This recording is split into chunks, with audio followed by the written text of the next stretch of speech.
Se a igreja será preservada da ira de Deus, como em 1 Tessalonicenses, capítulo 1, versículo 10, e Apocalipse, capítulo 3, versículo 10, como explicar que ela ainda passaria pela grande tribulação?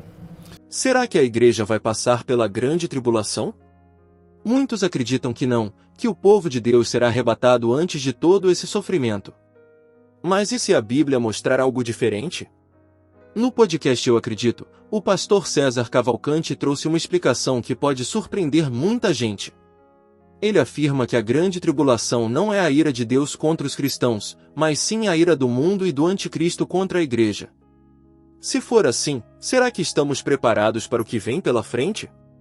Confira esse trecho e tire suas próprias conclusões. É que a grande tribulação não é a ira de Deus contra os seus filhos.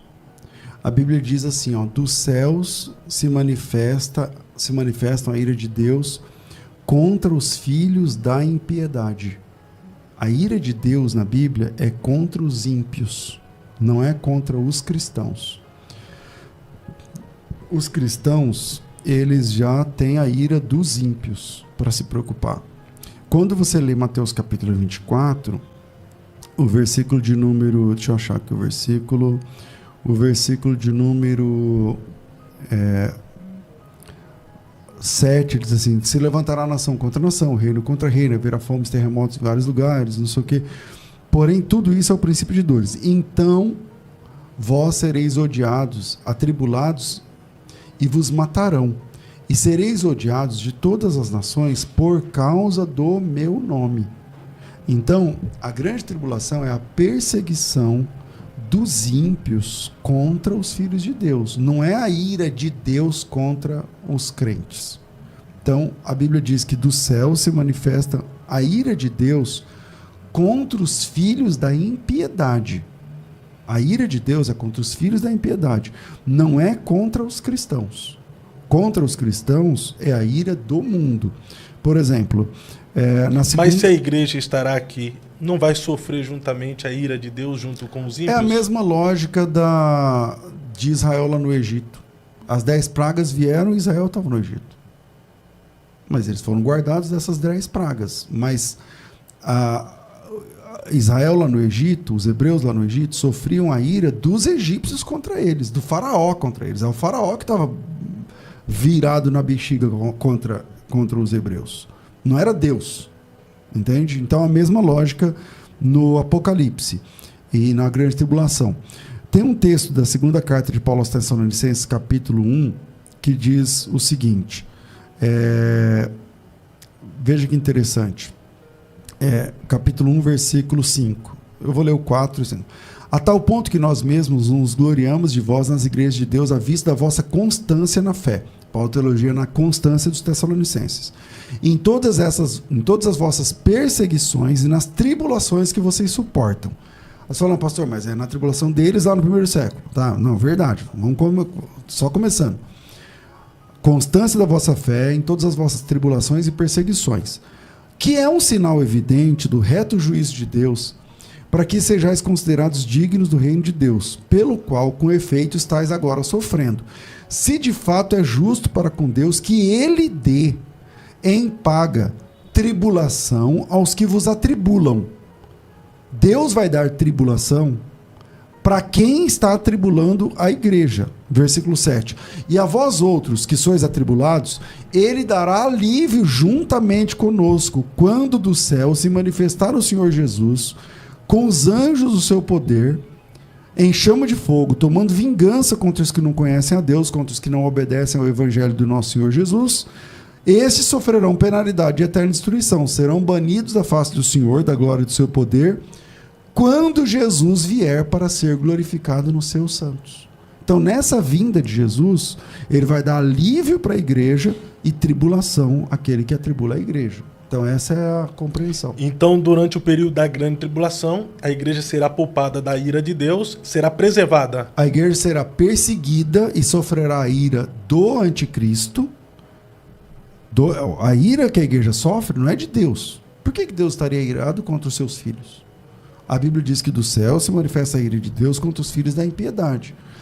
Na grande tribulação, a igreja, estando aqui na terra, vai enfrentar a ira do anticristo, a marca da besta, muitos serão degolados, perseguidos e tal. Essa é a grande tribulação para a igreja.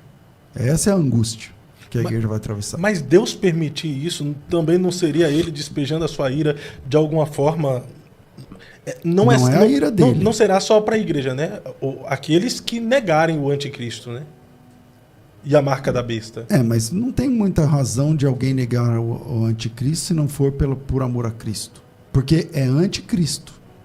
Que é um outro ponto cego na doutrina dos nossos irmãos pré-tribulacionistas. Eles falam assim, o anticristo vai perseguir. Ele vai perseguir quem? Porque a igreja não vai estar na terra. O anticristo vai perseguir quem? Vai perseguir os desviados, né?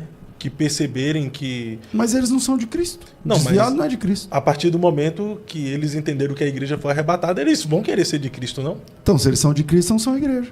São igreja, né? Se são de Cristo agora, são igreja. Então, mas Jesus arrebatou... Mas aí os pré-tribulacionistas acreditam que a igreja foi arrebatada e esses desviados, os gentios, agora vão reconhecer Mas Jesus. se eles são desviados, eles não são salvos. Mas se convertem na grande tribulação, né? Mas se eles se convertem, são igreja. Não é? Quando a pessoa se converte, ela é o quê? Igrejas são cristãos. Então pronto, se ela é igreja, é nosso irmão. Então a igreja atravessa a grande tribulação. E os que... Mas toda a igreja ou esses que conhecem a Jesus ou entregam a vida para Jesus assim, no período da grande tribulação? Os irmãos enxergam um arrebatamento antes, mas não está na Bíblia. Por exemplo, o texto que eu acabei de ler, ele diz assim, ó, e a vós outros, que sois atribulados, vocês que estão na tribulação, ele dará alívio juntamente conosco. Quando? Versículo 7. Ó, segundo aos Tessalonicenses 1:7. E a vós outros, que sois atribulados, dará alívio juntamente conosco, quando do céu se manifestar o Senhor Jesus, com os anjos do seu poder. Não é vinda secreta. Ele vai se manifestar com os anjos do seu poder, em chama de fogo, tomando vingança contra os que não conhecem a Deus, contra os que não obedecem ao evangelho de nosso Senhor Jesus.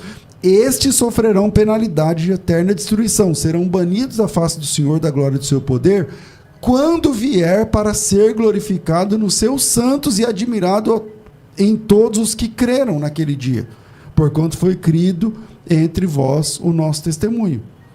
Ou seja, é esse o texto que a gente tem. Então a igreja vai passar pela tribulação, que é a perseguição, até o dia que Jesus Cristo voltar. Quando Jesus Cristo volta, ele dá em paga a tribulação àquele que vos atribula e alívio àquele que está sendo atribulado. Perfeito. Mas Paulo ainda continua falando na primeira carta aos Tessalonicenses, capítulo 5, versículo 9, que Deus não nos destinou para a ira, mas para a salvação. Se a tribulação é o derramar da ira, como conciliar isso com a permanência da igreja? É que você está de novo achando que a tribulação é a ira de Deus contra os crentes, mas não é. Deus não nos destinou para a ira, exatamente. Deus não nos destinou para a ira. A ira dele é contra os filhos da impiedade. E isso só vai acontecer após a grande tribulação? Aí vai acontecer na grande tribulação. A grande tribulação é a perseguição dos cristãos pelo mundo, pelo besta, falso profeta, não sei o que lá. E aí quando Jesus Cristo volta, aí ele vai resolver esse problema com o mundo. Ele vai resolver esse problema com o mundo. Mas se a ira de Deus será despertada para com os ímpios na grande tribulação, haverá alguma forma de Deus poupar a igreja nesse período? Sendo que o senhor está dizendo que a igreja será perseguida? Então vamos lá. Ela é perseguida pelos ímpios, não por Deus. A mesma lógica das pragas do Egito. Por exemplo, fala uma das pragas do Egito. Das moscas. Tá. Como é que mosca vai em um e não vai no outro? Você crê que foi assim? Que a praga das moscas não atrapalhou os hebreus? Sim. Então, como é que explica isso? O anjo da morte, por exemplo, né? Então, como é que explica isso? Deu um livramento, um escape com o cordeiro. Como é que explica isso? Então, é isso. Agora, é verdade que durante o período da grande tribulação, da perseguição da igreja, Deus vai já... Muita coisa desse julgamento já vai estar acontecendo aqui na Terra. Agora, a igreja está sendo perseguida pelo anticristo. Por isso que na volta de Jesus, o texto que eu li aqui, acho que esse texto mata a questão, né? Ele fala assim, e vós que sois perseguidos, peraí, vós que sois angustiados, aqui, ó, e a vós outros que sois atribulados, ele dará alívio juntamente conosco, quando do céu se manifestar o Senhor Jesus com os anjos do seu poder, em chama de fogo, tomando vingança contra os que não conhecem a Deus. Porque a grande tribulação lá em Daniel, capítulo 7, vamos lá, Daniel capítulo 7. Daniel capítulo 7, ele diz o seguinte, o Daniel tem uma visão lá da besta, dos 10 chifres, não sei o quê, e o Daniel não sabia quem era quem. Aí o versículo 15, 7:15. Quanto a mim, Daniel, meu espírito ficou alarmado dentro de mim. As visões da minha cabeça me perturbaram. Cheguei-me aos que estavam perto e pedi a verdade acerca de tudo isso. Assim ele me disse e me fez saber a interpretação. Esses grandes animais, que são quatro reis que se levantarão da terra. Mas os santos do Altíssimo receberão o reino e o possuirão para todo sempre. Isso aqui é judeu só? Não. Não tem como, né? São aqueles que receberão o reino e o possuirão para todo sempre, obviamente, não são só os judeus.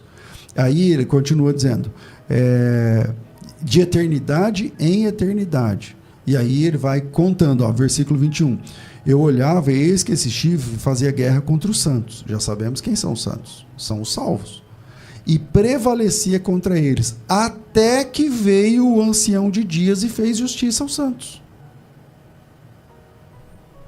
Então, o texto de Daniel, que é o Apocalipse do Antigo Testamento, versículo 21, eu olhava e eis que esse chifre fazia guerra aos santos. Se você tem uma Bíblia que tem a referência, clica aí no ícone, você vai cair lá em Apocalipse 13. Vai cair lá em Apocalipse 13. Prevalecia contra eles. É Apocalipse capítulo 13, versículo 7, que diz, peraí, 13, versículo 7, que diz o seguinte, foi-lhe dado que também que pelejasse contra os santos e os vencesse. Deu-lhes ainda autoridade sobre cada tribo, língua, povo e nação, e adorá-la-ão os que habitam sobre a terra, aqueles cujos nomes não foram escritos no livro da vida. Não foi escrito no livro da vida, são os perdidos. E tal. Aí, voltando em Daniel 7, eu olhava e eis que esse chifre fazia guerra contra os santos e os vencia. Até que chegou o ancião de dias e fez justiça aos santos. E veio o tempo em que os santos possuíram o reino. Olha o milênio aí. Está aí dentro de Daniel. Entendeu agora? Para os meus irmãos que são pré-tribulacionistas, eles enxergam que aqui é só judeus. Os santos seriam os judeus. Mas aí o texto, o Daniel também não sabia quem eram os santos, ele perguntou, e o anjo disse assim, os santos são aqueles que receberão o reino e o possuirão para todo sempre, de eternidade em eternidade. É só judeu? Não. Então, conforme o texto, não. E aí, o que você acha? A igreja vai ou não vai passar pela grande tribulação? O pastor César Cavalcante deixou claro que a ira de Deus é para os ímpios, mas que a perseguição do mundo cairá sobre os cristãos. Esse tema divide opiniões e mexe com a nossa fé e esperança no retorno de Jesus. Deixe nos comentários a sua visão sobre isso e como você enxerga os textos bíblicos que foram citados. Se esse conteúdo te fez refletir, já curta o vídeo, se inscreva no canal e compartilhe com alguém que também precisa ouvir essa mensagem. Até o próximo vídeo, e que Deus te abençoe.